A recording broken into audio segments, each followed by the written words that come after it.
Bienvenue dans ce décryptage. Aujourd'hui, on va plonger dans les détails de ce sujet fascinant, de manière hyper claire, en mettant vraiment le doigt sur les éléments clés, sans se perdre dans du jargon inutile. L'idée, c'est d'explorer un des projets politiques les plus dingues de l'histoire moderne, la construction de l'Union européenne. Comment est-ce qu'un continent littéralement en ruine a pu, brique par brique, bâtir un bloc politique et économique unifié? Eh bien, c'est toute une histoire de stratégie, de pragmatisme et de patience. Bref, on va décortiquer tout ça ensemble, étape par étape. Alors, pour vraiment capter l'ampleur du défi, il faut se remettre dans le bain, juste après la Seconde Guerre mondiale. C'est pas la joie. L'enjeu n'est pas juste de faire des affaires ensemble, c'est littéralement une question de survie. La menace est totalement existentielle. Le but absolu? Garantir qu'un conflit aussi dévastateur ne se reproduise plus jamais sur le sol européen. Et la réponse à ça ne viendra pas d'une grande utopie théorique, non, mais d'une méthode beaucoup plus pragmatique. Au programme, 5 grandes étapes. On commence par le contexte sous haute tension, suivi de la fameuse révolution des petits pas. Ensuite, on passe à l'élargissement avec la CEE, puis l'évolution par les différents traités pour atterrir sur l'Union européenne d'aujourd'hui. C'est parti pour analyser cet incroyable effet boule de neige. Première partie donc, un contexte sous haute tension entre 1949 et 1950.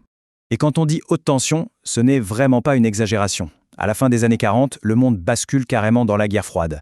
C'est la fracture totale, brutale, entre l'Est et l'Ouest. D'un côté, on a le blocus de Berlin qui montre bien que le torchon brûle avec les anciens alliés. De l'autre, la guerre de Corée éclate. Et là, la peur d'un troisième affrontement mondial devient palpable. Face à ces menaces bien réelles, les dirigeants d'Europe de l'Ouest réalisent un truc très simple. Soit on renforce la coopération pour faire face à ce péril commun, soit on coule. Il fallait agir, et vite. Ce qui nous amène à la deuxième partie. La révolution des petits pas, ou comment la France a proposé une solution hyper innovante. Au lieu d'arriver avec un immense traité politique super lourd et indigeste qui ferait peur à tout le monde d'un seul coup, l'approche va être totalement différente. C'est la stratégie des petits pas. C'est brillant parce que c'est ultra pragmatique. On commence par mettre en commun des secteurs très précis, très concrets, sur le terrain. La logique derrière, elle est implacable. Si on crée d'abord une vraie solidarité économique indéfectible, eh bien ça servira de tremplin naturel pour étendre la coopération à d'autres domaines par la suite. Et ce fameux premier pas concret porte un nom bien connu, la CECA, la Communauté européenne du charbon et de l'acier. Porté par des figures historiques comme Robert Schuman et Jean Monnet, le traité est signé à Paris en 1951 et l'aventure démarre en 1952. On y retrouve un noyau dur de 6 États fondateurs qui ont le courage de se lancer, l'Allemagne, la Belgique, la France, l'Italie, le Luxembourg et les Pays-Bas. Mais au fait, pourquoi choisir spécifiquement le charbon et l'acier? C'est là que l'histoire a de l'ironie à revendre. À l'époque, le charbon, c'est l'énergie absolue, le moteur de tout. L'acier, c'est la base de l'industrie lourde. Mais surtout, c'est ce qu'on utilise pour fabriquer les armes. En décidant de gérer ces deux ressources vitales ensemble, ces nations rendent une nouvelle guerre entre elles purement et simplement impossible matériellement. On prend littéralement l'outil de la guerre pour en faire le premier instrument de la paix. En plus de ça, la CECA introduit une idée complètement folle pour l'époque, la supranationalité. Concrètement, le point crucial, c'est qu'on ne fait pas juste une petite coopération classique où chaque pays garde son droit de veto. Non, on crée une autorité commune placée au-dessus des États, avec le pouvoir de prendre des décisions qui s'imposent à tout le monde, même si un membre n'est pas d'accord. C'est un transfert de souveraineté jamais vu, qui marque le véritable top départ de l'architecture européenne.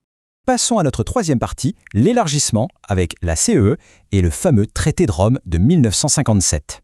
En mars 1957, le traité de Rome donne naissance à la CEE, la Communauté économique européenne. Et là, on voit parfaitement la stratégie des petits pas monter en puissance. La CCEA, c'était vraiment ciblé, juste le charbon et l'acier.